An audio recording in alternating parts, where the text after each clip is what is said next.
ठीक आहे रे. DC 202 अशी दोन आहे आपल्याकडे, बरोबर आहे. तर DC 201 आपला डोमेन कंट्रोलर आहे, तुम्हाला माहिती आहे, बरोबर आहे की नाही. आणि DC 202 जो आहे आपला ADRMS सर्व्हर. काल आपण त्याला RMS इन्स्टॉल केलं का? RMS आपण ADRMS टाकलं होतं का? नाही टाकलं ना, कॉन्फिगर करायचं बाकी होतं.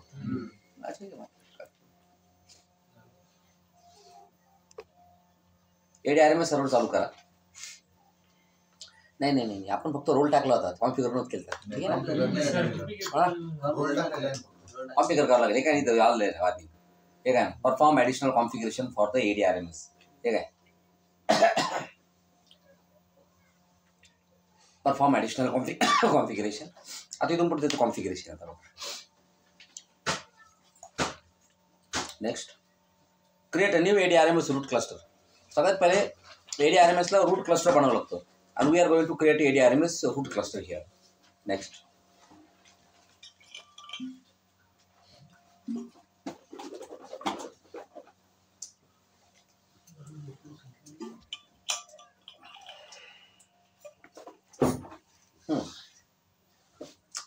so it is asking you the database and we don't have SQL server. आपल्याकडे SQL सर्व्हर आहे का? नाही. म्हणजे आपल्याकडे डेटाबेस आपल्याला पाहिजे. डेटाबेससाठी आपल्याकडे SQL सर्व्हर नाही आहे. जर तुमच्याकडे SQL सर्व्हर जर नाही आहे तर मग आपण काय करणार, इथे यूज करणार use the WID, Windows internal database on this server. म्हणजे विंडोज सर्व्हरमध्ये एक फीचर असतो WID नावाचा, विंडोज इंटरनल डेटाबेस, आणि तो फीचर आपण आता इथं वापरणार. ठीक आहे. Next, domain me specify the service account. म्हणजे ADRMS सर्व्हिसला चालवण्यासाठी तुम्हाला बॅकग्राऊंडमध्ये म्हणजे आपण एक हे वापरणार, काय, एक सर्व्हिस अकाउंट वापरणार. ते साधा युजर असलं तरी चालतो त्याला. म्हणजे असं काही नाही की त्याला डोमेनचा ॲडमिनिस्ट्रेटर पाहिजे. साधा युजर. आता आपण इथं आलो ॲक्टिव्हिटी युजर्स आणि कम्प्युटर्समध्ये. समजा मी युजर्स कंटेनरमध्ये येऊन मी जर नवीन युजर जर बनवला, न्यू युजर, असं मी नवीन युजर इथं बनवू शकतो. जस्ट लाईक मी युजर बनवला RMS. Okay.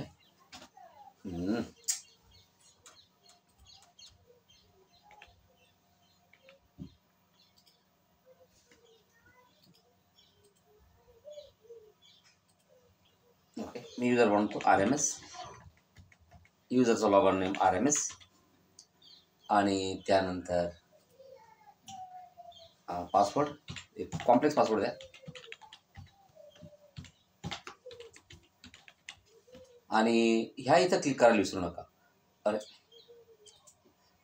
Password never expires आहे ना, इथे क्लिक करा. कारण की हे सर्व्हिस अकाउंट आहे. तुम्ही सांगा दर काय बाय डिफॉल्ट प्रत्येक युजरचा पासवर्ड 42 दिवसांनी एक्सपायर होतो की नाही. मग याचा पासवर्ड जर 42 दिवसांनी एक्सपायर झाला तर 42 दिवसानंतर ADRMS सर्व्हिस चालणार नाही ना. मग ते तुम्हाला कळणार पण नाही. आणि टायमाला कळत नाही आपल्याला काय झालं. त्यामुळे याचा पासवर्ड कधीच एक्सपायर नाही झाला पाहिजे, असं सेटिंग करा. बघा, आता RMS नावाचा आपण युजर बनवला आणि तोच युजर इथं आपण स्पेसिफाय करू ॲज अ सर्व्हिस अकाउंट. तर आपण युजरचं नाव देऊ RMS आणि त्याचा पासवर्ड आहे डोमेनला कॉन्टॅक्ट करला आता. आणि डोमेनला त्याला चेक होईल की ह्या युजर आहे की नाही. मग बरोबर आहे. नाही त्याला सापडतो युजर तिथं. इथं दोन ऑप्शन आहे. तुम्हाला क्रिप्टोग्राफिक मोड 2 यूज करायचा का क्रिप्टोग्राफिक मोड 1 यूज करायचा. तर आपण काय करणार, ADRMS युजर स्पेसिफाय केलं सर्व्हिस अकाउंट, क्रिप्टोग्राफिक मोड 1 वापरू आपण. जिथं RSA 1024 बिटचा सिक्युअर हॅश अल्गोरिदम हा अल्गोरिदम तो वापरणार. ठीक आहे ना. Next, use ADRMS centrally manage की स्टोरेज. म्हणजे कसं असतं, ADRMSचे जे कीज असतात त्या कीज तो सेंट्रली मॅनेज करेल की तुम्हाला CSP वापरायचं आहे. CSP म्हणजे की स्टोरेज प्रोव्हायडर. हा की स्टोरेज प्रोव्हायडर म्हणजे त्याला क्रिप्टोग्राफिक सर्व्हिस प्रोव्हायडर किंवा की स्टोरेज प्रोव्हायडर असे म्हणतात. तर सेंट्रली त्याला मग तुम्हाला एक CA लागतो आणि तो सगळं मॅनेज करेल. आपण ADRMSच वापरू. आणि हे जे रूट क्लस्टर आहेत, रूट क्लस्टरला एक पासवर्ड द्या. तर आपण रूट क्लस्टरला एक पासवर्ड देऊ.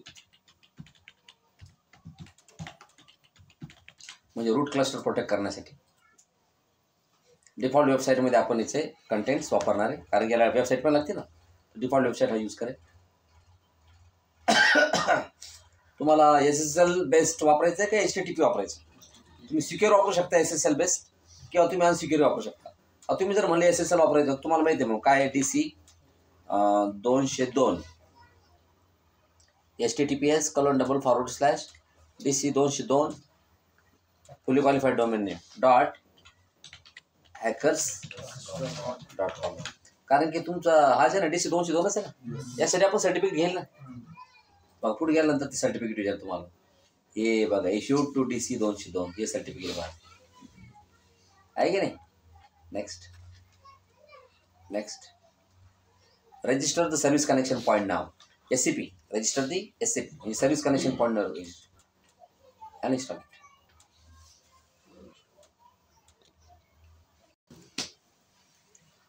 फिक्स झाले असते इथे झाले चला. So install the following role and role services has been successfully installed. Close it. मग हे टाकल्यानंतर इन्स्टॉल झाल्यानंतर तुम्ही जर बघितलं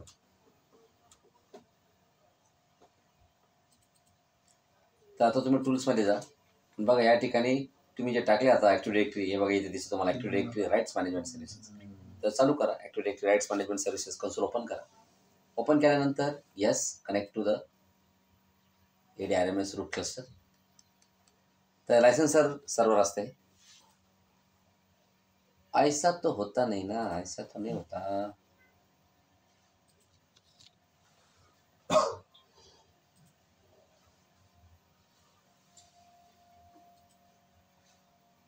सर्टिफिकेटवरचं नाव मॅच नाही करत.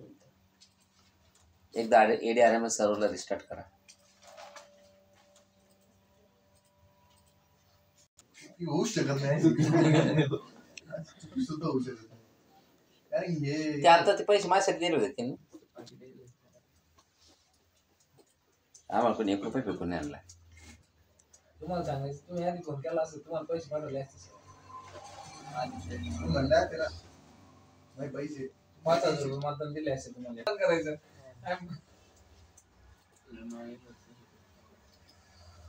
पैसा 6,000 काम नाही बघ. 6,000 रुपये पैसे वाटतो सर. आम्ही संध्याकाळी तुम्हीच फोन करायचा ना मला, तुम्हीच म्हणायचं ना सर पैसे येईल काय पैसे वाया घालायचे. कलाकार तुम्ही पुढचे पाडूच तुम्हाला थांबा. त्याच्यामध्ये काय करायचं ADRMS सर्व्हरमध्ये इथं आल्यानंतर राईट्स पॉलिसी टेम्पलेट असते बघा इथं. राईट्स पॉलिसी टेम्पलेट्स इथं आल्यानंतर आपल्याला टेम्पलेट बनवून आता काय करायचं हे बघा इथे create distributed rights policy template. तिथे क्लिक करा, ॲड टेम्पलेट आणि नाव देऊ आपण याला काहीतरी जसं आपल्याला योग्य वाटेल ते. जसं मला डॉक्युमेंट व्ह्यू ओनली करायचं ना, तर मी नाव देतो view only for all users. ठीक आहे, ॲड द टेम्पलेट. ही टेम्पलेट ॲड झाली. नेक्स्ट करा युजर्स अँड राईट्स. तर आपण ॲड करू add anyone. Okay, anyone will have the view permission. काय परमिशन असते बास फक्त विलेज. बघा याच्यामध्ये मी त्याला फक्त व्ह्यू दिली बरं, परमिशन ध्यानात ठेवा. बाकी एडिट नाही दिली, सेव्ह नाही दिली बघा, एक्सपोर्ट पण नाही दिली म्हणजे सेव्ह ॲज, प्रिंट नाही दिली, त्याच्यानंतर अजून फॉरवर्ड पण नाही दिली, त्यानंतर रिप्लाय नाही, रिप्लाय ऑल नाही, एक्स्ट्रॅक्ट नाही. बघा एवढ्या सगळ्या बारीक बारीक गोष्टी सुद्धा आपण काहीच दिल्या नाही. Okay next. बाकी कुठेच क्लिक करू नका. हे कंटेंट्स कधीच एक्सपायर झाले नाही पाहिजे असं ठेवा. I don't require any extended policy आहे. सर्टिफिकेट रिव्होकेशन म्हणजे जे युजर जे आता प्रत्येक युजर हे सर्टिफिकेटच वापरणार, कारण की ADRMS सर्टिफिकेट बेस्ड कन्सेप्ट आहे. तर सर्टिफिकेशन साठी म्हणजे रिवोक नाही झालं पाहिजे युजरचं सर्टिफिकेट. फिनिश. बघा हे बनवले आपण राईट्स पॉलिसी टेम्पलेट. आता याच्यामध्ये काय करायचं राहिले बघा सेटिंग अजून. आता आपल्याला जायचं आहे डोमेनवरती. कुठे जायचं आहे? आपला डोमेन आहे, डोमेन कंट्रोलरवर जा आणि युजरला जे पण युजर हे ADRMS वापरणार आहे किंवा जे डॉक्युमेंट प्रोटेक्ट करणार आहे किंवा डॉक्युमेंट व्ह्यू करणारे वाचणार आहे या सगळ्यांना तुम्हाला काय द्यावं लागतं, हे सगळ्यांना तुम्हाला मेल ID द्यावं लागतं. आता बघा आपल्याकडे जेराल्ड आहे, जेराल्ड युजरला मेल ID द्या, ईमेल. आता मेल काय खरोखर मेल ID नाही, आपल्या डोमेनचं नाव, त्या युजरचं नाव @ आणि डोमेन नाही, बस संपलं. काय लागत खरोखर मेल ID नाही तर काय करतात जेराल्ड @hackers.com, गप्पू @hackers.com.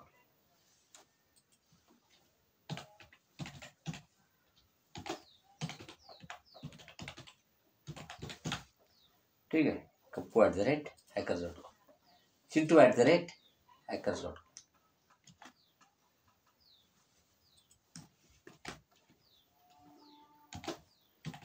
सर दिले जाते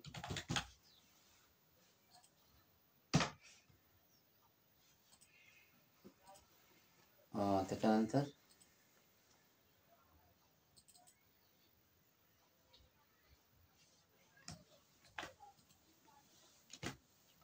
pari@hackers.com.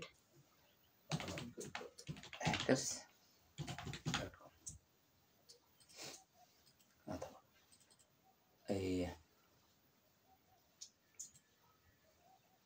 आपलं सर्व्हर आहे. इथं आपल्याकडे डेटा आहे.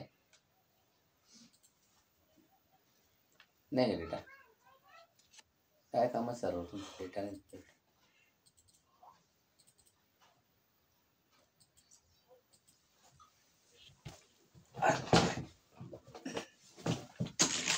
डॅशिंग पर्सेंटेज म्हणून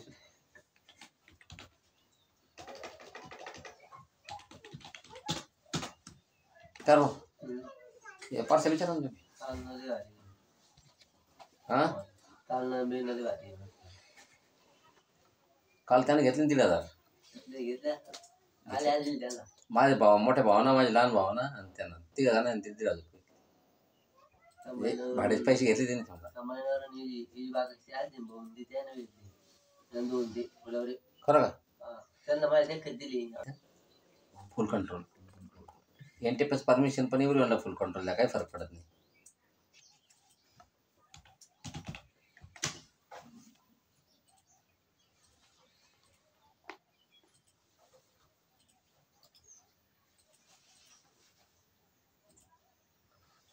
आता असं पाहिजे तुम्हाला त्याने तुला 10-5 कोटी रुपये देऊन टाकले असते मी सर्व म्हणलं. सचिनांनी भेटले सर काल खंडाळ्यात.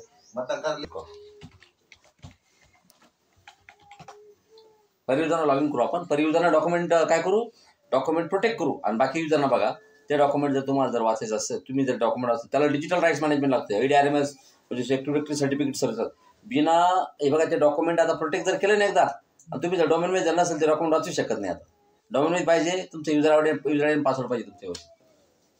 ते प्रोटेक्ट करू आपण आता.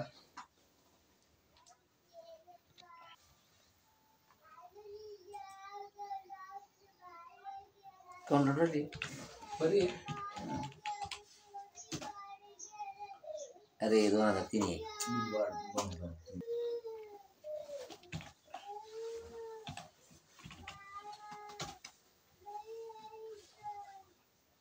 अरे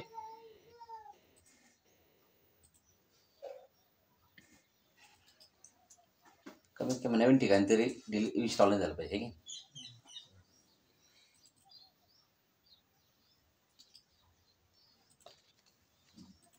चला आता काय करू, झालं का इथे इन्स्टॉल तर झालेलं आहे. कंट्रोल पॅनल म्हणजे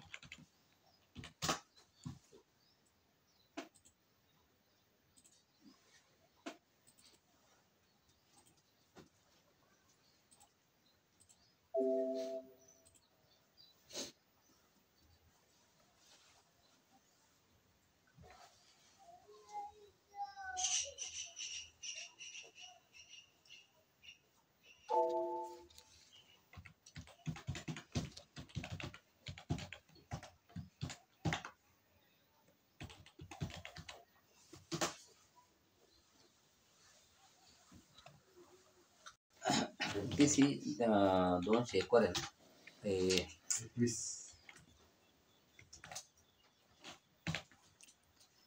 DC 201 वर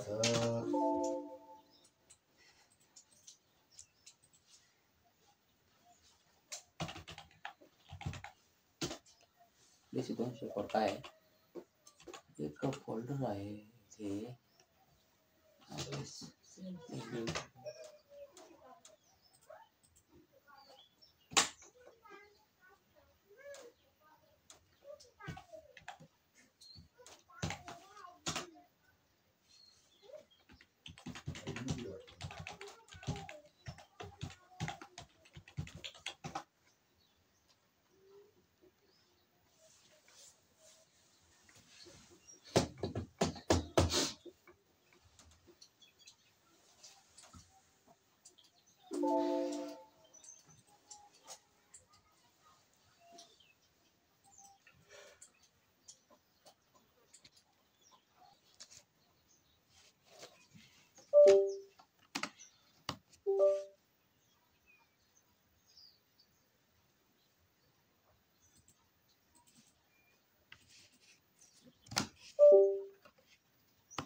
पैसे शकच का बंद झाला हो? काय रोग आहे? मेसेज तूच दिला होता ना सर तो व्हिडिओ मध्ये.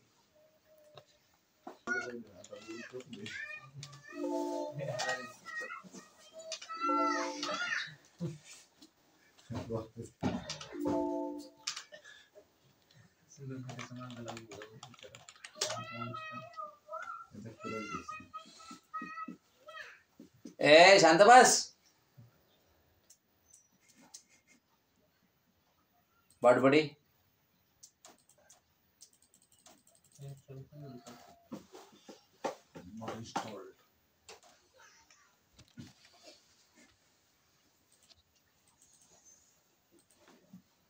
आपल्याला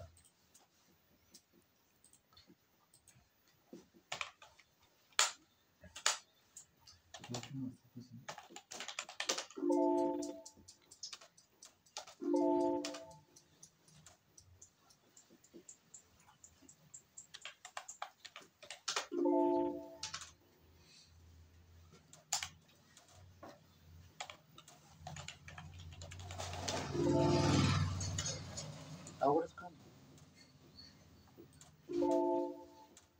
आनंद दादा कंट्रोल पॅनल मध्ये आलं ना.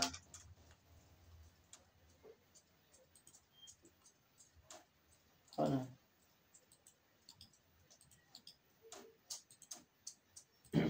तशीच बघा.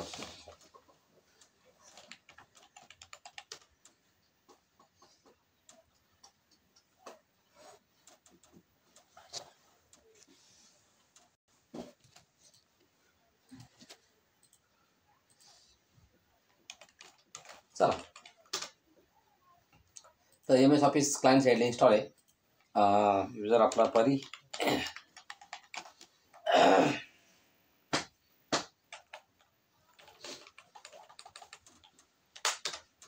आणि आता आपण काय करू, ॲक्सेस करू सर्व्हरला 201ला.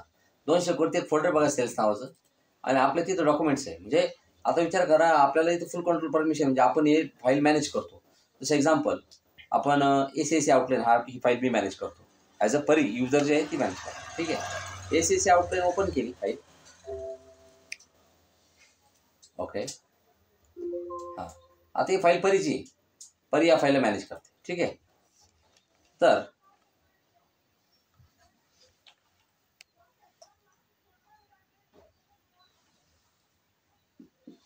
किती जुना सिलेबस आहे हा. म्हणजे खूप पहिले होते फीस, नंतर 80,000पर्यंत फीस घेतली. चला, हे डॉक्युमेंट आपण प्रोटेक्ट करणार आहे. इथे क्लिक करा. प्रिपेअर नंतर रेस्ट्रिक्ट परमिशन, रेस्ट्रिक्टेड ॲक्सेस. बघा त्याला ADRMS सर्व्हरला कॉन्टॅक्ट करा. त्याला ADRMS लागतो. त्याच्यामुळे टाईम घेतोय.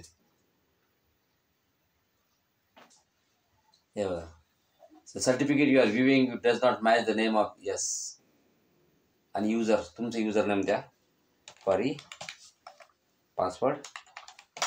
मग ते आता ADRMSला कॉन्टॅक्ट करेल.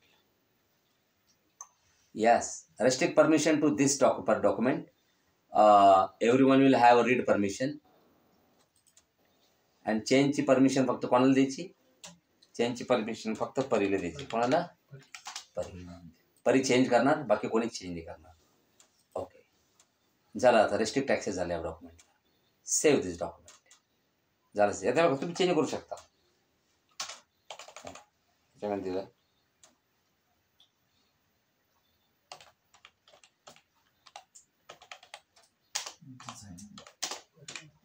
बघा, हे आपण लिहिलं, हे बघा सेव्ह पण झालं ना.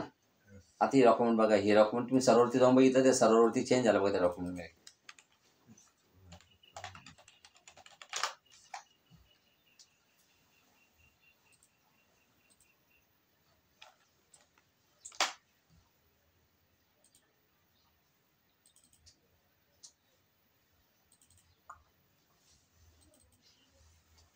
Yeah, WordPad cannot open this document. The document is either corrupt or protected by under digital rights management service, आहे की नाही. राईट्स मॅनेजमेंटनं प्रोटेक्ट झाली. ओपन नाही होती फाईल. समजलं का तुम्हाला? सोपं नाही ते. वर्डपॅडमध्ये बिलकुल ओपन नाही होणार. आता बघा बरं का, लक्ष द्या. आता इथे युजर आहे. आता आपण हे परी युजरना लॉग ऑफ करू. ठीक आहे.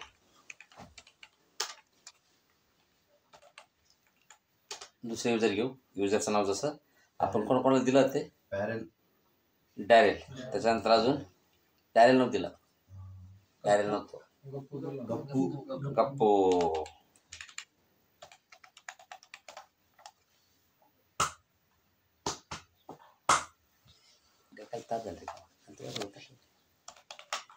हा आता काय करा. हे युजर आहे. हे काय करतं सर्व्हरला ॲक्सेस करतात.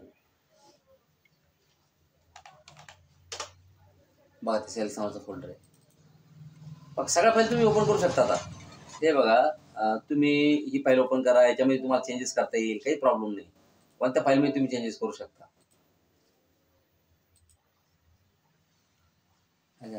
काहीतरी फीचर इन्स्टॉल नाही म्हणतं. ॲटो करेक्ट लिस्टचा ते इन्स्टॉल करता येईल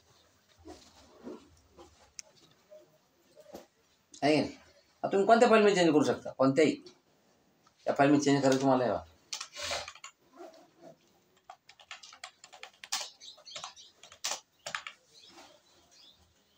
तेव्हा सेव्ह झालं. सेव्ह. पण ही फाईल बघा आता कोणती A+ सिलेबस.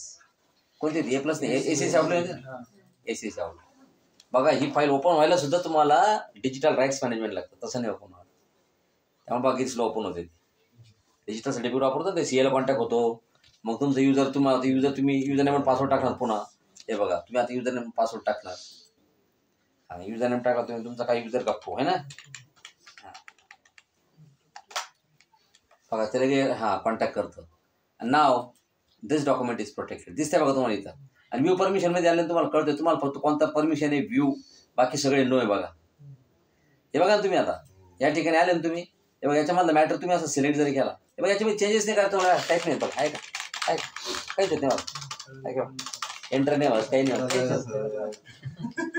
फक्त वाचता येतं. काय करता येतं एवढंच नाही बघा. तुम्ही आतमध्ये एवढं सिलेक्ट केलं ना. तुम्ही जर म्हणले राईट क्लिक कॉपी बघा कॉपीच तर नाही होत आहे का. एवढंच नाही. वरती जायचं तुम्ही इथं आले. इथं फाईल मेनूमध्ये गेले. इथं तुम्ही म्हणले सेव्ह नाही. सेव्ह ॲज नाही. प्रिंट बघा प्रिंट सुद्धा करता येत नाही तुम्हाला. येत आहे का नाही. प्रिंट नाही. प्रिपेअरला फक्त व्ह्यू परमिशन आहे. बाकी सगळे गायब ऑप्शन आहे. सेंड हे म्हणते ईमेल पण पाठवता येत नाही. ते समजलं तुम्हाला थोड्यानंतर लगेच मेसेज देतं. तर तुम्हाला याच्यामध्ये काहीच करता येत नाही. म्हणजे डॉक्युमेंट राईट्स मॅनेजमेंट प्रोटेक्ट झाले. समजलं का तुम्हाला. फक्त परियुजरनं लॉग इन केलं की ते डॉक्युमेंट मॉडिफाय करतात. कारण की ऑथर ते आहे ना ते फाईलचा ऑथर कोण आहे परी. कळलं तुम्हाला. बस हे कन्सेप्ट आहे ADRM या पर्पजसाठी वापरतात ते. आणि आता एक महत्त्वाची गोष्ट हे बघा सगळं बंद केलं. बंद केलं.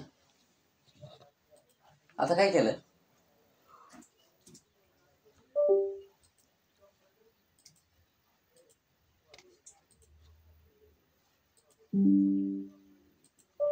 ही फाईल कुठे आहे सर्व्हरवरती राईट. ही फाईल सर्व्हरवरती ही आपण कॉपी केली आणि कुठे टाकली माहिती का हार्ड डिस्कवर. AWDची हार्ड डिस्क आपली समोरच दिली आपण टाकली. बस आता हे सगळं बंद केलं. आता फाईल तुम्ही कुठे घेऊन जा ओपन नाही होणार. त्याला ADRMचा कॉन्टॅक्ट झाला नाही ती ओपनच नाही होणार. It is digitally protected. ते पण ADRMचा कॉन्टॅक्ट झालंच पाहिजे. त्याचबरोबर तुमचा युजर नेम आणि पासवर्ड पाहिजे. समजलं का तुम्हाला. आणि ईमेल ID पाहिजे. बघा आता हे सगळे सर्व्हर आपण बंद केले. तिथं आले ती RD शिफ्ट आली असेल आता आली का. बघा ही फाईल इथे कुठे गेली ती A+ आउटलाईन. बघा ही फाईल ओपन नाही होणार. ते म्हणतं to create and consume content with restricted access this application must connect to one of the following. त्याचं म्हणणं आहे DC 202 हा कोणता ADRM सर्व्हर याला कॉन्टॅक्ट झाला पाहिजे. आणि जर याला कॉन्टॅक्ट झाला नाही तर ही फाईल ओपन होण्याचा प्रश्नच येत नाही. बघा document is protected and we couldn't connect to the internet to check permissions for this. संपला विषय. ती ओपनच होणार. It is highly protected. कंपनीच्या बाहेर चालतच नाही.